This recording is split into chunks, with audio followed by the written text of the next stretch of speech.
नमस्कार साथियों, मैं अभिनय दीक्षित आप सभी का एग्रीकल्चर जीके के इस ऑफिशियल प्लेटफॉर्म पे हार्दिक स्वागत करता हूं। आज की इस वीडियो के माध्यम से मैं आप सभी लोगों से बात करने वाला हूं कि आप अपनी बीएससी एग्रीकल्चर करने के बाद क्या करें। बीएससी करने के बाद आपके मन में काफ़ी डाउट रहता है कि आप एमएससी एग्रीकल्चर करें या आप एमबीए करें या आप जो है आईबीपीएस एएफओ की प्रिपरेशन करें, क्योंकि आपका जो आईबीपीएस एएफओ है इसकी वैकेंसीज हर साल आती हैं। तो एग्रीकल्चर करने के बाद जो मोस्ट ऑफ बच्चे होते हैं वो क्या करते हैं, आईबीपीएस एएफओ की प्रिपरेशन में लग जाते हैं।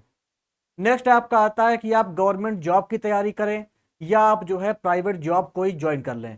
तो मैं आपको बेसिकली इस वीडियो के माध्यम से कंप्लीट इंफॉर्मेशन बताऊंगा और जो मेरे विचार हैं इन सबको लेकर के वो रखूंगा। बाकी आपका जो डिसीजन है, आपके जो घर की कंडीशन है उसके अकॉर्डिंग आप अपना चूज कर सकते हैं।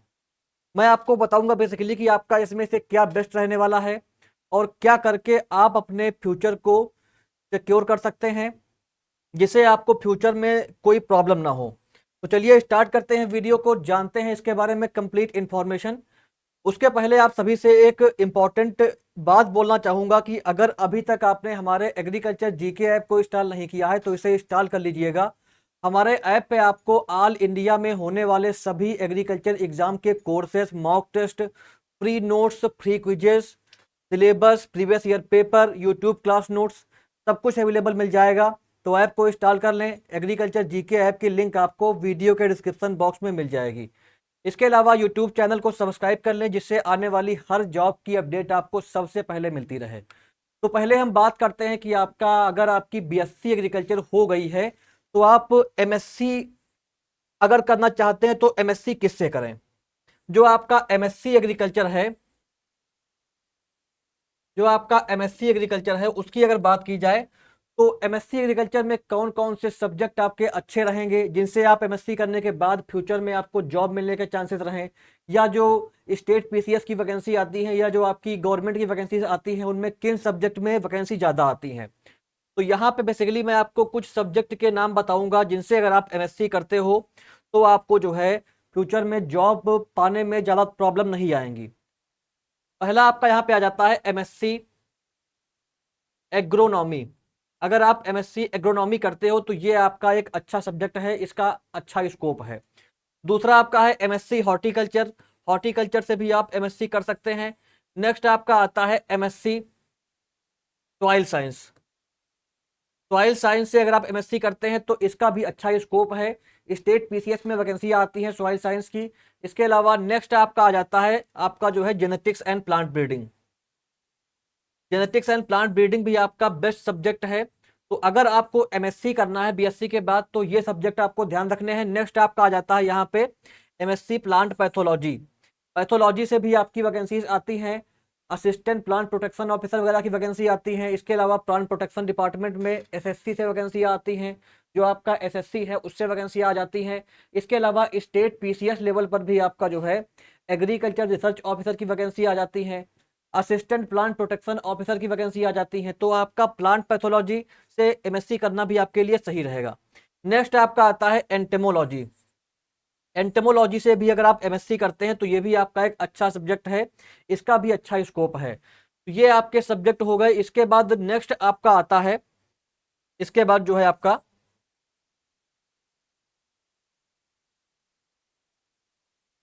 लास्ट में अगर आपको कुछ नहीं मिलता है तो आप कर सकते हैं इसके बाद जो है एग्रीकल्चर एक्सटेंशन या एग्रीकल्चर इकोनॉमिक्स से। तो आपको एग्रीकल्चर एक्सटेंशन या इकोनॉमिक्स को लास्ट में चूज करना है क्योंकि इनका स्कोप उतना नहीं है। फिलहाल जो ये सब्जेक्ट हैं जो मैंने आपको बताए हैं ऊपर से, एग्रोनॉमी, हार्टिकल्चर हुआ, सॉइल साइंस हुआ, जेनेटिक्स प्लांट ब्रीडिंग हुआ, इसके अलावा आपका प्लांट पैथोलॉजी हुआ, एंटोमोलॉजी हुआ, ये आपके टॉप सब्जेक्ट हैं जिनमें नंबर ऑफ वैकेंसीज सबसे ज़्यादा देखने को मिलती हैं। तो अगर आप बीएससी के बाद एमएससी करना चाहते हैं तो आप चाहे प्राइवेट से करें या गवर्नमेंट से करें, देखिए जॉब वो पाता है कैंडिडेट जो पढ़ने में अच्छा होता है, अच्छे से पढ़ाई करता है। आप किसी गवर्नमेंट यूनिवर्सिटी में एडमिशन ले लें और वहाँ जाकर के आप पढ़ाई ना करें तो आप जॉब नहीं पाएंगे। क्योंकि और एक बच्चा अगर वो प्राइवेट से कर रहा है, प्राइवेट से करने के बाद वो अच्छे से हार्डवर्क करता है, अच्छे से पढ़ाई करता है, तो फ्यूचर में उसका जो कॉन्सेप्ट है वो क्लियर रहेगा। एमएससी करके वो एएसआरबी नेट का एग्जाम क्लियर कर लेगा या प्राइवेट पढ़ा लेगा कहीं पर, या आपका वो गवर्नमेंट जॉब के लिए ट्राई करेगा, टीजीटी हो गया, पीजीटी हो गया। इसके अलावा जो आपकी और वैकेंसी आती हैं, असिस्टेंट प्रोफेसर हो गया, इनके लिए अप्लाई कर देगा और वो जॉब पा जाएगा। तो आप बीएससी चाहे प्राइवेट से करें चाहे गवर्नमेंट से करें, बस आपको अच्छे से पढ़ाई करनी है। जब आप अच्छे से पढ़ाई करेंगे तभी आपको जॉब मिलने के चांसेस रहेंगे। कंपटीशन का ज़माना है, जो कैंडिडेट अच्छे से तैयारी करता है, जॉब की प्रिपरेशन करता रहता है, और आपका एग्जाम का जो ट्रेंड चल रहा है, कौन कौन से एग्जाम आते हैं, क्या एग्जाम पैटर्न रहता है, सिलेबस रहता है, इसको ध्यान में रखते हुए अपनी तैयारी करता है, अच्छे से अपनी एमएससी करता है, वही फ्यूचर में जॉब पाता है। ये आपके टॉप सब्जेक्ट हैं, आपको एमएससी इन्हीं से करनी है। अगर आपको ये नहीं मिलते हैं तभी आपको कोई दूसरा सब्जेक्ट के लिए जाना है।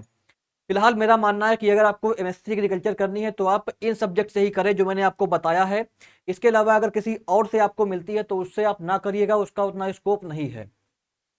नेक्स्ट आपका क्या आता है यहाँ पे कि आप एमएससी एग्रीकल्चर करते रहें, केवल आप एमएससी पर ही फोकस ना करें, एमएससी भी करते रहें, जो आपका एमएससी एजी है वो भी आप करते रहें, साथ साथ में जो आपकी गवर्नमेंट जॉब की प्रिपरेशन है वो भी आप करते रहें। तो गवर्नमेंट जॉब की प्रिपरेशन और एमएससी साथ साथ में करते रहें। जैसा कि मैंने आपको बताया था आईबीपीएस एएफओ के बारे में, जो आपका आईबीपीएस एएफओ होता है, आईबीपीएस एएफओ एक ऐसी वैकेंसी है जो आपका हर साल आती है। आपको सभी को पता होगा आईबीपीएस एएफओ हर साल आने वाली वैकेंसी है, और आपका इसमें लगभग जो है 400 500 800 के आसपास वैकेंसियां हर साल आ जाती हैं। तो आईबीपीएस एएफओ की अगर आप प्रिपरेशन अच्छे से करते हो, किसी भी कोचिंग से जहां पर आपको सही लगे वहां से अगर आप कोचिंग लेकर के ऑनलाइन या ऑफलाइन के माध्यम से अगर आप तैयारी करते हैं अपनी आईबीपीएस एएफओ के लिए, तो अगर आपने अच्छे से तैयारी करी तो 2 से 3 साल में आराम से आप आईबीपीएस एएफओ की जॉब निकाल सकते हैं। बेसिकली जो एग्रीकल्चर के बच्चे होते हैं उनका जो इंग्लिश रहता है वही फंसता है, जो प्रीलिम्स रहता है वही फंसता है। तो आपको प्रीलिम्स के सिलेबस के अकॉर्डिंग, प्रीवियस ईयर पेपर्स के अकॉर्डिंग, और जो आपका एग्जाम पैटर्न है सिलेबस के अकॉर्डिंग कंप्लीट अपनी प्रिपरेशन की स्ट्रेटजी बनानी है, और आपको जो है एमएससी के साथ साथ आईबीपीएस एएफओ की प्रिपरेशन भी स्टार्ट करनी है, करते रहना है। इससे क्या होगा आपका जो है, अगर मान लो एमएससी के बाद कोई आप जॉब नहीं पा पाए, कोई एग्जाम नहीं क्रैक कर पाए, तो इधर आप आईबीपीएस एएफओ की अगर तैयारी करते रहे 2 साल तक लगातार अच्छे से, तो आप हो सकता है आईबीपीएस एएफओ बन जाए अपनी एमएससी पूरी करते करते। तो इसलिए आपको एमएससी एग्रीकल्चर करने के साथ साथ जो आपका आईबीपीएस एएफओ है उसकी तैयारी भी करते रहना है। इसके अलावा अगर आप आईबीपीएस एएफओ बैंक की फील्ड में जाने में इंटरेस्टेड नहीं है तो आप क्या कर सकते हैं, एमएससी एग्रीकल्चर कर सकते हैं। आप चाहते हैं कि आपको आपके स्टेट में ही जॉब मिले, तो स्टेट में जो वैकेंसियां आती हैं, जैसे आपका एग्रीकल्चर ऑफिसर हो गया, असिस्टेंट एग्रीकल्चर ऑफिसर हो गया, एग्रीकल्चर डेवलपमेंट ऑफिसर हो गया, तो ये जो वैकेंसियां आपकी आती हैं स्टेट लेवल पर, इन वैकेंसी का जो सिलेबस रहता है आपके स्टेट का, उत्तर प्रदेश की अगर बात की जाए तो उत्तर प्रदेश में जो आपका डीएचओ हो गया, एसटीए हो गया, एसटीए में तो खैर एमएससी मांगते हैं, लेकिन जो आपका यूपी एजीटीए हो गया, ऐसे ही स्टेट वाइज वैकेंसियां आती रहती हैं। आपके स्टेट में जो वैकेंसियां आती हैं उन वैकेंसी के बारे में आपको पता होगा। किसी स्टेट में आपका आरएईओ की वैकेंसी आती है, रूरल एग्रीकल्चर एक्सटेंशन ऑफिसर की वैकेंसी आती है। तो आपके स्टेट में जो वैकेंसी आती है उस वैकेंसी की तैयारी भी आप साथ साथ में कर सकते हैं। एमएससी एग्रीकल्चर करने के साथ साथ में आप जो है अपने स्टेट पीसीएस की, या आपका स्टेट में जो एसएससी होता है उसकी जो एग्रीकल्चर की गवर्नमेंट जॉब आती है उसकी तैयारी आप कर सकते हैं। केवल एमएससी पर फोकस ना करिए, साथ साथ में जो भी गवर्नमेंट के फॉर्म आते हैं उन फॉर्म को फिल करते रहिए, जिससे क्या होगा आपकी प्रिपरेशन भी होती रहेगी। और आपको जो है क्योंकि आपको पता होगा जो आपका बीएससी एग्रीकल्चर है ये करने वाले कैंडिडेट दिन पर दिन बढ़ते जा रहे हैं, नए नए कॉलेज खुल रहे हैं, कंपटीशन बढ़ता जा रहा है। तो आपको ये चीज़ ध्यान रखनी है कि अगर आप 1 साल तैयारी नहीं करेंगे, 1 साल फॉर्म फिल नहीं करेंगे, तो आपके लगभग जो है मान के चलिए 10 से 15 हज़ार बच्चे नए आ जाएंगे कंपटीशन के लिए। तो कंपटीशन आपका दिन पर दिन बढ़ता जा रहा है, इसलिए आपको कंपटीशन को ध्यान में रखते हुए एमएससी करने के साथ साथ आपका जो है हर साल जितनी भी गवर्नमेंट जॉब आती हैं, स्टेट पीसीएस की आती हैं, तो उनकी तैयारी करते रहिए। इसके अलावा कुछ आपकी सेंट्रल गवर्नमेंट की जॉब भी आती हैं, जिनकी तैयारी कर करके आप जो है आराम से सेंट्रल गवर्नमेंट में जॉब पा सकते हैं। जैसे आपका होता है एक national seed corporation, national seed corporation की जो वैकेंसियां होती हैं ये आपका हर 2 से 3 साल के अंतर पर आ जाती हैं। कॉटन कारपोरेशन ऑफ इंडिया की वैकेंसी आपका हर 2 से 3 साल पे आ जाती है। अभी आपका पिछले जो है 1 साल के अंदर 2 बार वैकेंसी आ चुकी है। तो आपका ये भी हो सकता है कि वैकेंसी जल्दी जल्दी भी आ जाए। ये आपका डिपेंड करता है रिक्रूटिंग बॉडी के ऊपर कि वो आपका वैकेंसी कितने टाइम के बाद निकालती है। नेक्स्ट आपका आता है इफको एजीटी। इफको एजीटी की भी तैयारी आप कर सकते हैं। इसकी वैकेंसी भी आपका पिछले 3 साल से हर साल आ रही है। तो ये कुछ आपका सेंट्रल गवर्नमेंट की जॉब हो गई। इसके अलावा आपका एनएफएल हो गया, नेशनल फर्टिलाइजर लिमिटेड। इसके अलावा आपका जो है डीआरडीओ हो गया, इसरो हो गया, फैक्ट हो गया, एसएससी एग्रीकल्चर की जॉब हो गई। तो इस तरीके से कई सारी सेंट्रल गवर्नमेंट की जॉब आ जाती हैं। जो भी वैकेंसी आती है उन वैकेंसियों की जानकारी तो मैं आपको सबसे पहले प्रोवाइड कर देता हूं वीडियो के माध्यम से। तो आपको जितनी भी सेंट्रल गवर्नमेंट की जॉब आती है उन जॉब के लिए अप्लाई करते रहना है। देखिए, जॉब का अप्लाई करने में आपका जो है, जो भी वो अप्लीकेशन फीस लेते हैं या जो भी आपका ट्रैवल का खर्चा जाता है, उस खर्चे पे ज़्यादा अपना ध्यान दीजिए। आप फॉर्म फिल करते रहिए। फॉर्म फिल करने से क्या होगा कि आप जो है, आपको एग्जाम कैसा होता है, एग्जाम लेवल की जो प्रैक्टिस होती है वो आपकी होती रहेगी। और एग्जाम लेवल का जब आप पढ़ते रहेंगे तो आपको, जब आप सभी एग्जाम देते रहेंगे तो कहीं ना कहीं आपकी जॉब मिल जाएगी आपको। इसलिए आपको ऐसा नहीं करना है कि आप केवल स्टेट पीसीएस के लिए ही बैठे रहें। जो वैकेंसी एग्रीकल्चर में आए, चाहे वो स्टेट लेवल पे आए, सेंट्रल लेवल पे आए, तभी में आपको अप्लाई करते रहना है। मान लो आप किसी ऐसे स्टेट से बिलोंग करते हो जिस स्टेट में वैकेंसियां कम आती हैं एग्रीकल्चर की, तो उसके लिए आपको परेशान नहीं होना है। कुछ स्टेट ऐसे हैं जहां पे जो वैकेंसियां आती हैं स्टेट पीसीएस की, वहां पे ऑल इंडिया वाले अप्लाई कर सकते हैं। जैसे आपका राजस्थान हो गया। राजस्थान में जो वैकेंसियां आती हैं इसमें ऑल इंडिया वाले अप्लाई कर सकते हैं। हरियाणा आपका हो गया। हरियाणा के अलावा आपका उत्तर प्रदेश हो गया। यूपी के अलावा आपका जो है बिहार हो गया। तो जो आपके ये राज्य हैं, हरियाणा, उत्तर प्रदेश, इसके अलावा बिहार और राजस्थान, इन राज्यों में जो वैकेंसियां आती हैं इनमें आपका ऑल इंडिया वाले फॉर्म फिल कर सकते हैं। ऐसे ही कुछ स्टेट और भी हैं। बाकी जो ये मेन स्टेट हैं जहां वैकेंसियां आती रहती है, मैंने आपको वो बता दिए हैं। तो अगर आपके स्टेट में वैकेंसियां नहीं आ रही हैं तो आपको जिस स्टेट में ऑल इंडिया वाले एलिजिबल रहते हैं उन स्टेट की वैकेंसी के लिए भी ट्राई करते रहना है, अप्लाई करते रहना है। और सिलेबस के अकॉर्डिंग आपको प्रिपरेशन अपनी करते रहना है। राजस्थान की अगर बात की जाए तो यहाँ पे आपका डबल एओ की वैकेंसी हो गई, एग्रीकल्चर सुपरवाइजर की वैकेंसी हो गई, इसके अलावा आपका एग्रीकल्चर रिसर्च ऑफिसर की वैकेंसी हो गई। तो इस टाइप की वैकेंसियां यहाँ पे देखने को मिल जाती हैं। फूड सेफ्टी ऑफिसर की वैकेंसी भी राजस्थान में आ जाती है। हरियाणा की अगर बात की जाए तो यहाँ पे आपका असिस्टेंट प्लांट प्रोटेक्शन ऑफिसर की वैकेंसी हो गई, असिस्टेंट सीड डेवलपमेंट ऑफिसर की वैकेंसी हो गई, सीड सर्टिफिकेशन ऑफिसर की वैकेंसी हो गई, एग्रीकल्चर डेवलपमेंट ऑफिसर की वैकेंसी हो गई, हॉर्टिकल्चर डेवलपमेंट ऑफिसर की वैकेंसी हो गई। ये वैकेंसी आपकी हरियाणा में आ जाती हैं। इसके अलावा फूड सेफ्टी ऑफिसर भी यहाँ पर आता है। नेक्स्ट आपका आता है उत्तर प्रदेश। यहाँ पे आपका एजीटीए हो गया, केन सुपरवाइजर हो गया, साथ साथ में आपका डीएचओ एसटीए हो गया। लाइव स्टॉक एक्सटेंशन ऑफिसर की वैकेंसियां भी अपकमिंग है, आ सकती हैं। तो यूपी की वैकेंसीज में अप्लाई करने के लिए आपको दो चीज़ें ध्यान रखनी है। जो वैकेंसी यूपी पीसीएस से आती हैं उनमें अप्लाई करने के लिए आपको ओटीआर, वन टाइम रजिस्ट्रेशन करना रहता है यूपी पीसीएस की वेबसाइट पर जा करके। जो वैकेंसी आपकी यूपी ट्रिपल एससी से आती हैं उन वैकेंसी में अप्लाई करने के लिए आपको यूपी पीईटी का एग्जाम हर 6 महीने पे होता है। तो यूपी पीईटी का एग्जाम आपको देते रहना है। अगर आप किसी अदर स्टेट से बिलोंग करते हैं तो भी आप यूपी पीईटी का एग्जाम दे सकते हैं। यूपी पीटी का एग्जाम दे करके उसको क्वालिफाई करके ही आप जो है यूपी ट्रिपल एससी की वैकेंसीज में बैठ पाएंगे। ऑल इंडिया वाले अप्लाई कर सकते हैं यूपी की वैकेंसीज में। बिहार में आपका लगभग जो है 4000 प्लस वैकेंसियां एक साल के अंदर देखने को मिल सकती हैं। तो 4000 प्लस वैकेंसियां आपकी बिहार में आने वाली हैं। तो नंबर ऑफ वैकेंसी आपकी जो है काफ़ी सारी आने के चांसेस बन रहे हैं अपकमिंग ईयर में, क्योंकि बिहार में आपका इलेक्शन का भी टाइम आने वाला है, इसलिए यहाँ पे वैकेंसियाँ आपकी ज़्यादा आएंगी। हरियाणा में भी आपका एग्रीकल्चर डेवलपमेंट ऑफिसर की वैकेंसीज आने वाली है। हो सकता है इलेक्शन के पहले आ जाए, हो सकता है इलेक्शन के बाद आए। फिलहाल वैकेंसी अपकमिंग है, आ सकती है। तो ये सारी वैकेंसियां हैं। इन स्टेट में आप अदर स्टेट वाले भी अप्लाई कर सकते हो। तो आपको एमएससी करने के साथ साथ स्टेट पीसीएस की जो वैकेंसियां आती हैं उनमें भी जो है ट्राई करते रहना है। साथ साथ में जो आपकी सेंट्रल लेवल की वैकेंसियां रहती हैं, इफको हो गया, एनएफएल हो गया, सीडब्ल्यूसी हो गया, जिसे आप सेंट्रल वेयर हाउसिंग कॉर्पोरेशन बोलते हो, एनएफएल हो गया, एनएससीएल हो गया, डीआरडीओ हो गया, इसरो हो गया, फैक्ट हो गया। ये जो आपके इंस्टीट्यूट्स हैं, इन इंस्टीट्यूट्स में वैकेंसियाँ आती रहती हैं। इसके अलावा एसएससी का जो वैकेंसी होती है वो आती रहती हैं। तो इन सब में आपको ट्राई करते रहना है, कहीं ना कहीं आपको जॉब मिल जाएगी। जब आप एग्जाम के अकॉर्डिंग पढ़ेंगे तो आपको जॉब आराम से मिल जाएगी। इसके अलावा फूड सेफ्टी ऑफिसर की वैकेंसी कुछ स्टेट में आती हैं, उसमें भी अप्लाई कर सकते हैं एग्रीकल्चर वाले, उसके लिए भी आप ट्राई करते रहिए। सेंट्रल फूड सेफ्टी ऑफिसर की वैकेंसी आती है FSSAI के द्वारा।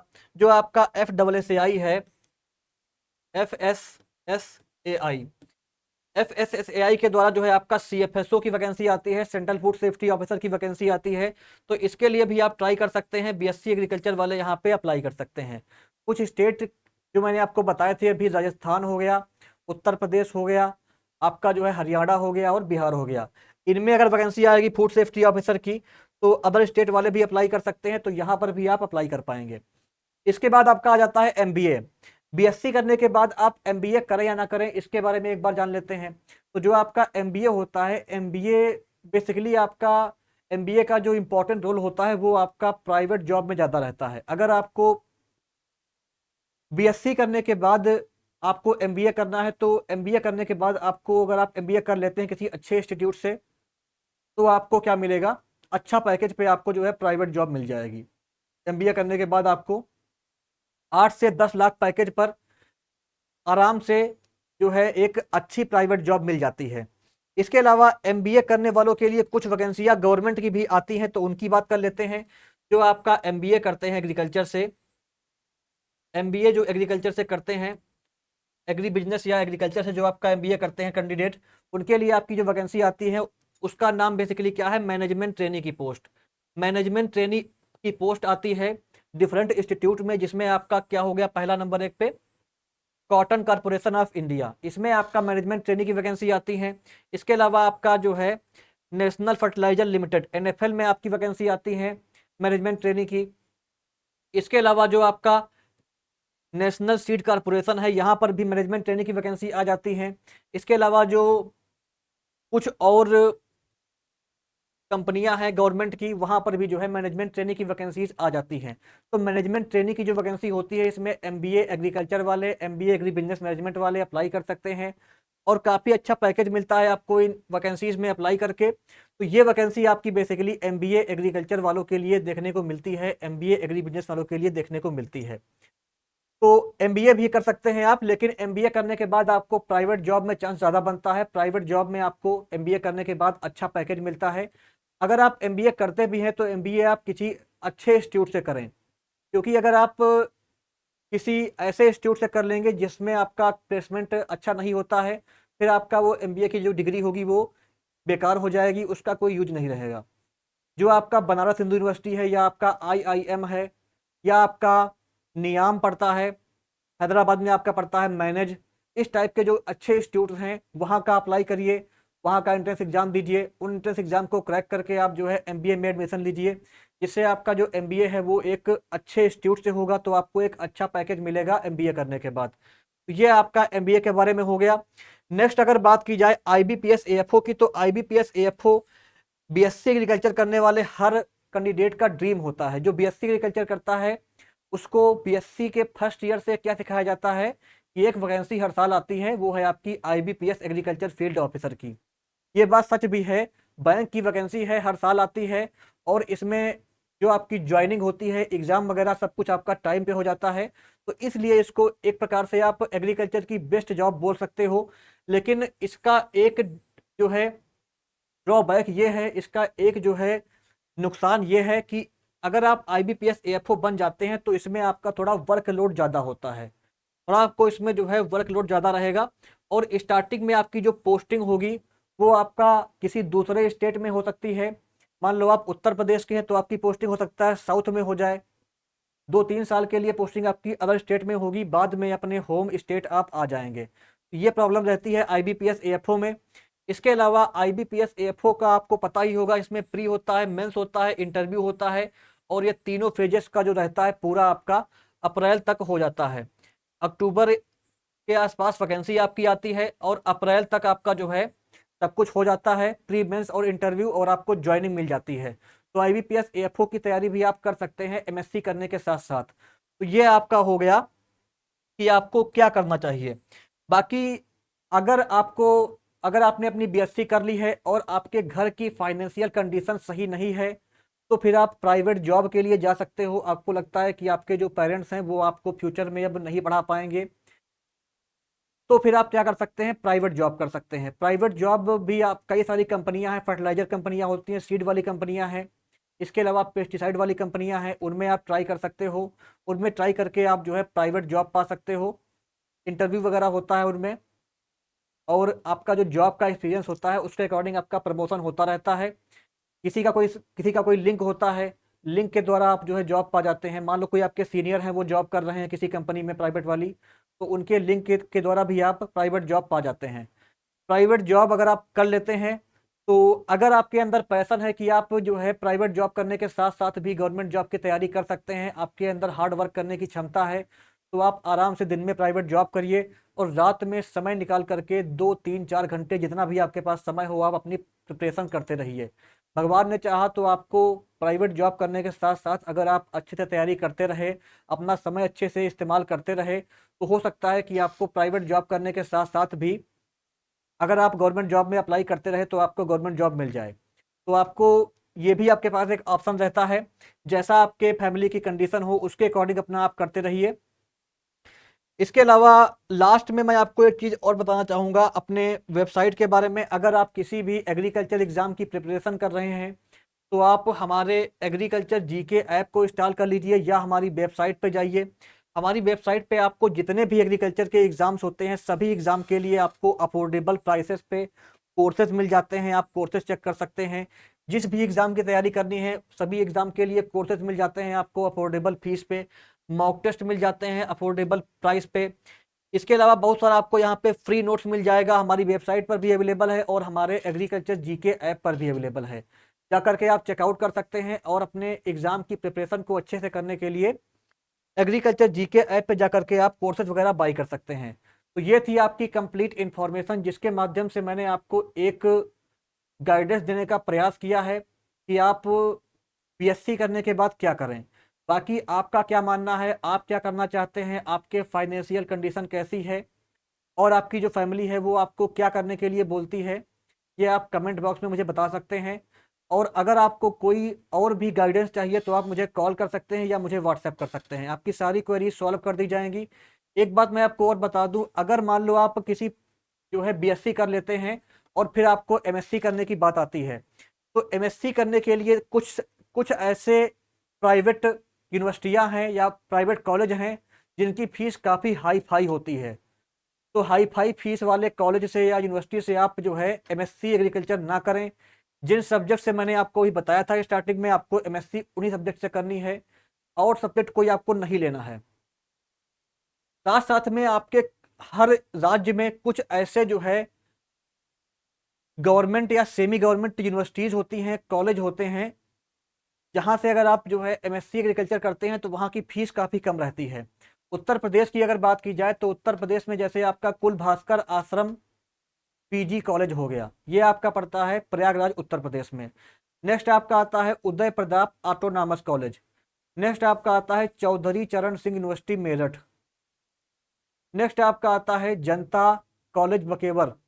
तो इस टाइप के कुछ आपके सेमी गवर्नमेंट या गवर्नमेंट जो है कॉलेज हैं जहां से आप अपनी एमएससी एग्रीकल्चर कर सकते हैं। यहाँ की फीस कम रहती है, यहाँ से अगर आप करेंगे तो आपकी एमएससी कम फीस में हो जाएगी।